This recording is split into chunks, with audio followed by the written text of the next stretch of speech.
গল্পের শুরুতে আমরা মেরি নামের এক মহিলাকে তার স্বামীর সাথে দেখতে পাই। ওদের একটা ছেলে আছে, নাম স্টিফেন। তারা ঠিক করেছে স্টিফেনকে একটা বোর্ডিং স্কুলে পাঠাবে। স্টিফেন খুব শান্ত একটা ছেলে, কিন্তু কখনো কখনো তার ব্যবহার খুবই আক্রমণাত্মক আচরণ করে। আসলে ছোটবেলাতেই স্টিফেন তার মাকে হারায়। তারপরে বাবার দ্বিতীয় বিয়ে হয় মেরির সাথে, এবং তখন থেকে সৎ মা হওয়ার সত্ত্বেও সে স্টিফেনের খেয়াল রাখে। মেরি পেশায় একজন চাইল্ড সাইকোলজিস্ট, কিন্তু স্টিফেনের মানসিক অবস্থা আগে থেকে আরও খারাপ হয়ে যাচ্ছিল। তার ব্যবহারেও কোনো উন্নতি নেই। তাই মেরিরও মনে হয় স্টিফেনকে বোর্ডিং স্কুলে পাঠানোটা সঠিক সিদ্ধান্ত। এরপর স্টিফেনের বাবা তাকে গাড়িতে তুলে বোর্ডিং স্কুলে নিয়ে যেতে বের হন, কিন্তু স্টিফেন প্রচণ্ড রেগে থাকে। তার মনে হয় মা বাবা তাকে নিজেদের থেকে দূরে সরিয়ে দিচ্ছে। তার বাবা তাকে বোঝায়, এই সিদ্ধান্তটা তোমার ভালোর জন্যই নিয়েছি, কিন্তু স্টিফেন সে কথা মানতে চায় না। ওদের মধ্যে তর্ক শুরু হয়। স্টিফেন রাগের মাথায় গাড়ির স্টিয়ারিং ধরে ফেলে।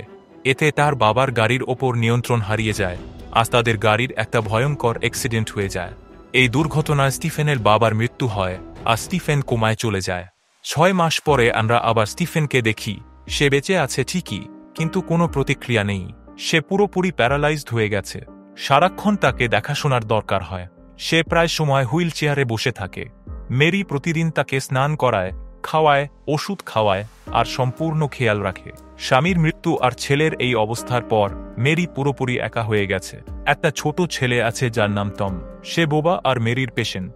টমের মা বাবা কেউ নেই। আগে সে একটা বোর্ডিং স্কুলে থাকত, কিন্তু একবার টম সেখানে এক ছেলের হাত ভেঙে দেয়, তাই ওকে অন্য জায়গায় ট্রান্সফার করার কথা ছিল। তাই কিছু মাস ধরে টম মেরির পেশেন্ট। মেরি টমের সাথে এক ধরনের আবেগের যোগ তৈরি করে ফেলে। তার মনে হয় যদি টম কিছুদিন তার সঙ্গে থাকে, তাহলে হয়তো আবার কথা বলতে পারবে।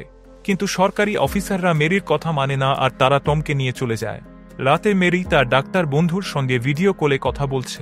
সে বলে, আমি আর একা স্টিফেনের খেয়াল রাখতে পারছি না। ওর অবস্থারও কোনো উন্নতি নেই। তাই না চাইতেও আমাকে স্টিফেনকে কেয়ার হোমে রাখতে হবে। মেরির মনে হয় সে ভালো মানা। কাজ আর ছেলের খেয়াল দুটো একসাথে সে সামলাতে পারছে না। এরপর একদিন মেরি বাথটাবে স্টিফেনকে স্নান করাচ্ছিল।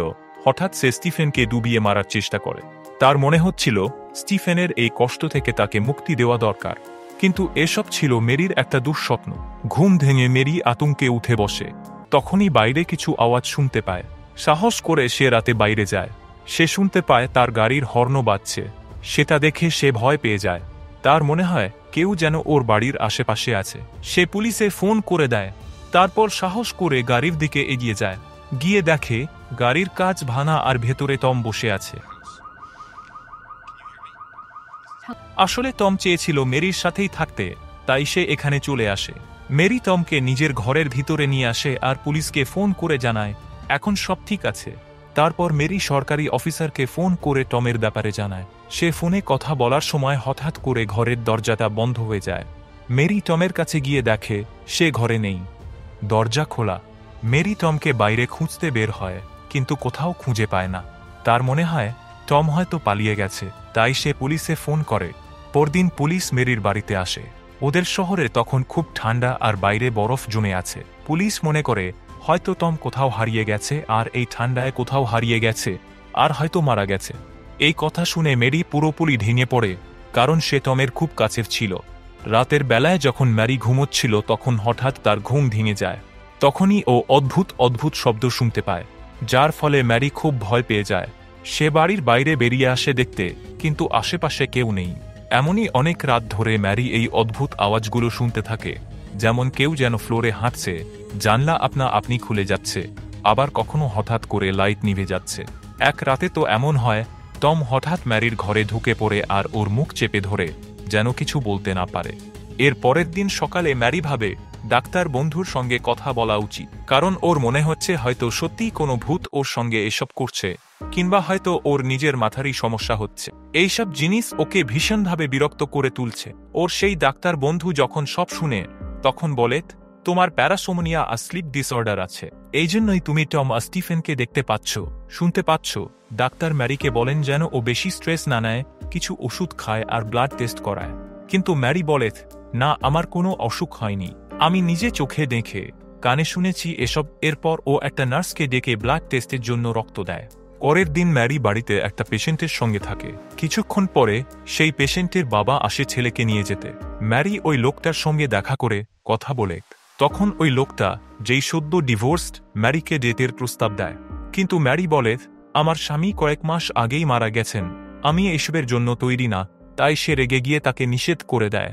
পরদিন ম্যারি বুঝতে পারে ওর ওই লোকটার ওপরে রাগ করা ঠিক হয়নি, তাই রাতে ডিনারের জন্য ওকে বাড়িতে ডাকে। ডিনারের সময় দুজনে নিজেদের কথা বলে। ম্যারি জানায়, স্টিফেন প্যারালাইজড, তাই আমার ওর যত্ন নিতে হয়, আর সেজন্যই আমি প্রায় সব সময় বাড়িতেই থাকি।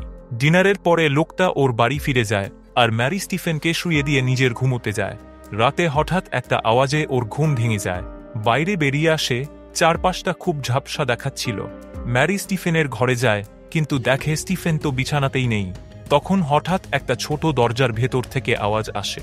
ম্যারি দরজাটা খুলে দেখে তখন তার ভেতর থেকে দুটো ছোট হাত বেরিয়ে ওর হাত ধরে টানতে শুরু করে। কষ্ট করে নিজেকে ছাড়িয়ে নিয়ে দরজা বন্ধ করে দেয়, কিন্তু পড়ে গিয়ে অজ্ঞান হয়ে যায়।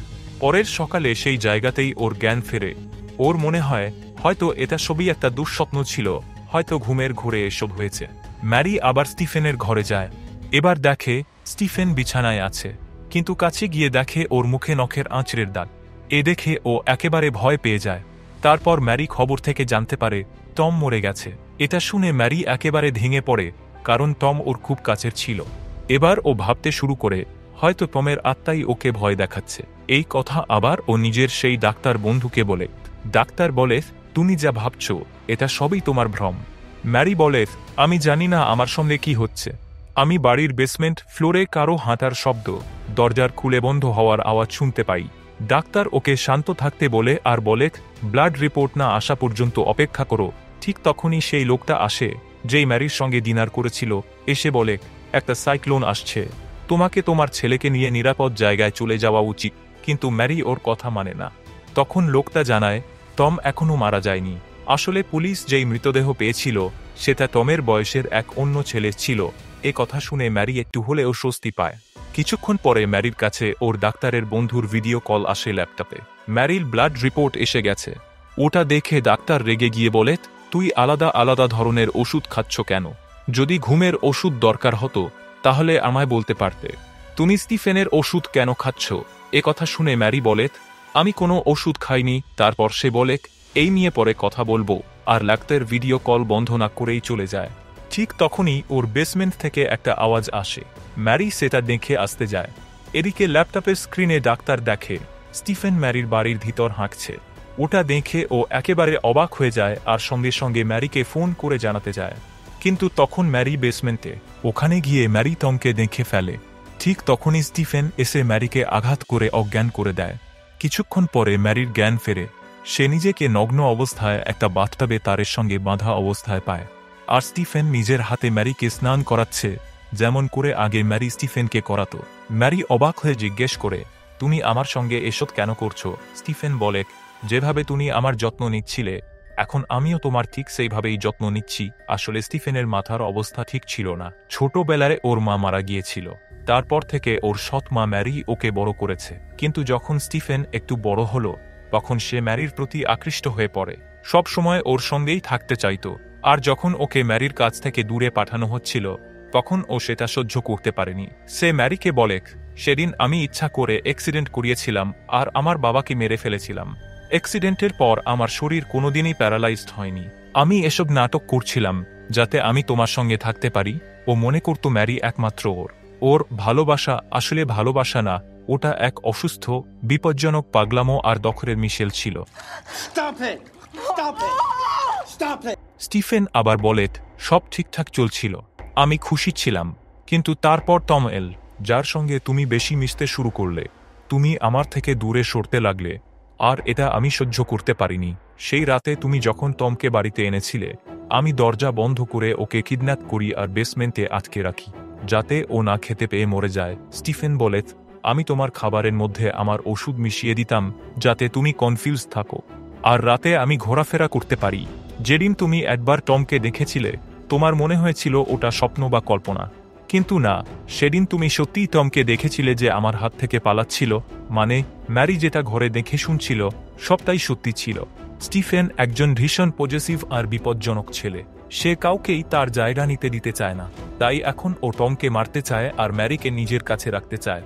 ও ম্যারিকে জোর করে একটা ওষুধ খেতে দেয় আর বাথটাবে বেঁধে রেখে টমকে মারতে বেরিয়ে যায়। এই সময় ম্যারির ডাক্তার বন্ধু গাড়ি নিয়ে ম্যারির বাড়ির দিকে আসছিল। এদিকে ম্যারি কোনোভাবে নিজেকে ছাড়িয়ে নেয় এবং বমি করে ওষুধটা বের করে দেয়। তারপর সে বেসমেন্টে যায়, যেখানে টম বাঁধা অবস্থায় থাকে আর স্টিফেন তাকে মারার জন্য প্রস্তুতি নিচ্ছিল। ম্যারি স্টিফেনকে বোঝায় আর বলে, তুমি টমকে ছেড়ে দাও। কিন্তু স্টিফেন বলে, তুমি আমার জায়গা ওকে দিতে যাচ্ছ, এটা আমি হতে দেব না। আমি তোমার সঙ্গে থাকতে চাই। তখন ম্যারি ওকে কথায় ভুলিয়ে তাকে ধাক্কা ফেলে দেয়। তারপর ম্যারি তাড়াতাড়ি টমকে নিয়ে বেসমেন্টের দরজা বাইরের দিক থেকে বন্ধ করে দেয়। এরপর সে নিজের জুতো পরে বরফের ওপর দিয়ে দৌড়াতে শুরু করে। কিছু দূর গিয়ে সে জুতো খুলে ফেলে আর চুপি চুপি আবার বাড়ির ভেতরে ফিরে আসে। আসলে ম্যারি চায় স্টিফেনকে বিভ্রান্ত করতে, যাতে সে দেখে যে বরফে পায়ের ছাপ আছে আর ভাবে ম্যারি পালিয়ে গেছে আর তাকে খুঁজতে বের হয়। তখন সুযোগ বুঝে ম্যারি টমকে নিয়ে পালিয়ে যেতে পারবে, কারণ এখন যদি সে টমকে নিয়ে বরফের মধ্যে দিয়ে পালায় তাহলে বেশি দূর যেতে পারবে না আর তার কাছে কোনো গাড়িও নেই। তাই স্টিফেন সহজেই তাকে ধরে ফেলতে পারবে। এই জন্য ম্যারি টমকে নিয়ে আলমারির মধ্যে লুকিয়ে পড়ে। ওদিকে স্টিফেন বেসমেন্টের দরজা ভেঙে বেরিয়ে আসে। সে দেখে যে বাড়ির মেইন ডোর খোলা, কিন্তু তখনই তার নজর পড়ে দরজার পাশে পড়ে থাকা বরফের টুকরোগুলোর দিকে। আর তখন সে বুঝে যায় ম্যারি এখনও বাড়ির ভেতরেই আছে।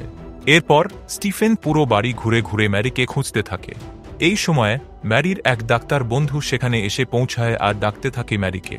হঠাৎ স্টিফেন চুপি চুপি তার কাছে আসে, আর কিছু বোঝার আগেই স্টিফেন সেই ডাক্তার বন্ধুর পেটে ছুরি বসিয়ে দেয় আর তাকে মরে যেতে দিয়ে সেখান থেকে চলে যায়। ডাক্তার বেঁচে থাকার লড়াই করে কষ্ট করে বাড়ির ভেতরে ঢোকে। এই ঘটনার পর স্টিফেন বাড়ির সব দরজা জানালা পেরেক দিয়ে বন্ধ করে দেয়, কিন্তু মেইন ডোর খোলা রাখে, কারণ সে চায় যে ম্যারি দরজা খোলা দেখে বেরিয়ে আসুক আর তখন সে তাকে ধরে ফেলবে। এবার স্টিফেন পুরো বাড়িতে ঘুরে ঘুরে ম্যারিকে খুঁজতে থাকে। এই সুযোগে ম্যারি টমকে নিয়ে আলমারি থেকে বের হয়। সে মেইন ডোরের দিকে যায়, কিন্তু দরজা খুলতেই বাইরে যে লোকটা ম্যারিকে একবার ডেটে যাওয়ার প্রস্তাব দিয়েছিল আর তাকে কাছে টানার চেষ্টা করেছিল, তার ডেড বডি দেখতে পায়। এই লোকটাকে স্টিফেন মেরে ফেলেছে। এটা দেখে ম্যারির বুক কেঁপে ওঠে। তখন তার চোখ পড়ে সেই আহত ডাক্তার বন্ধুর দিকে, যে এখনো বাড়ির ভেতরে বসে আছে। সে বলে, স্টিফেন এখন পুরো পাগল হয়ে গেছে। যদি তাকে হারাতে চাও তাহলে ওর খেলায় ওকে হারাও। ও যা চায় তুমি তাই করো আর তাকে হারিয়ে দাও। ডাক্তার বন্ধুর কথায় সাহস পেয়ে ম্যারি টমকে নিয়ে কিচেনের দিকে যায়। সেখানে সে একটা রোশনদানের কাঁচ ভেঙে ফেলে আর প্রথমে টমকে বাইরে বের করে দেয়। তারপর সে নিজেও বাইরে বেরিয়ে যেতে যাচ্ছে, তখনই স্টিফেন পিছন থেকে এসে হাজির হয়। তার মুখে তখন ভয়ঙ্কর রাগ আর সে টমকে মেরে ফেলতে যায়। কিন্তু ম্যারি তখন তাকে থামিয়ে বলে, তোমার টমকে মারার কোনো দরকার নেই। আমি প্রমিস করছি এবার থেকে তাকে আর কখনো বাড়িতে আনবো না। আরও বলে, আমি জানতাম না তুমি শুধু আমার সঙ্গে থাকার জন্য এত কিছু করছো।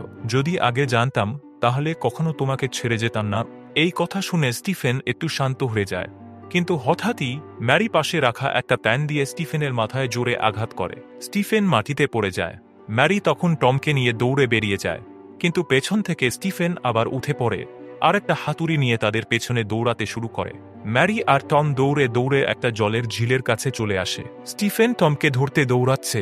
এটা দেখে ম্যারি থেমে যায় আর চায় যাতে স্টিফেন টমের কাছে যেতে না পারে, কিন্তু স্টিফেন তাকে ধাক্কা মেরে ফেলে দেয় আর টমকে ধরে ফেলে। তারপর টমের গলা চেপে ধরে ঠান্ডা জলের মধ্যে ডুবিয়ে তাকে মেরে ফেলতে চায়। এই সময় ম্যারি বরফে পড়ে থাকা স্টিফেনের হাতুড়িটা তুলে নেয় আর পেছন থেকে স্টিফেনের মাথায় জোরে আঘাত করে। একটাই আঘাতে স্টিফেনের মৃত্যু হয়। ম্যারি বরফের ভেতর ডুবে যাওয়া টমকে টেনে তুলে নিয়ে আসে, আর টম তখনও বেঁচে থাকে, ঠিকঠাক আছে। কিছুদিন পর ম্যারি টমকে নিয়ে অ্যাডপশন সেন্টারে যায় আর ওকে আইনিভাবে দত্তক নেওয়ার জন্য আবেদন করে। এবার টম পুরোপুরি ম্যারির সঙ্গে আছে, সুরক্ষিত, শান্ত, আর দুজনে মিলে এক নতুন জীবনে শুরু করতে প্রস্তুত। এইভাবেই সিনেমার শেষ হয়। বন্ধুরা, যদি আপনারা এই অবস্থায় থাকতেন তাহলে প্রথমে পালানোর জন্য কি প্ল্যান করতেন? কমেন্ট বক্সে জানিয়ে দিন। আর যারা ভিডিওটা শেষ পর্যন্ত দেখেছেন তাদের অনেক ধন্যবাদ। ভিডিওটা ভালো লাগলে লাইক আর শেয়ার করুন। আর এমনই মুভি এক্সপ্লেনেশনের জন্য আমাদের চ্যানেলটা সাবস্ক্রাইব করে দাও আইকন প্রেস করে দিন, যাতে একটাও ভিডিও মিস না করেন। ততদিন পর্যন্ত বাই বাই।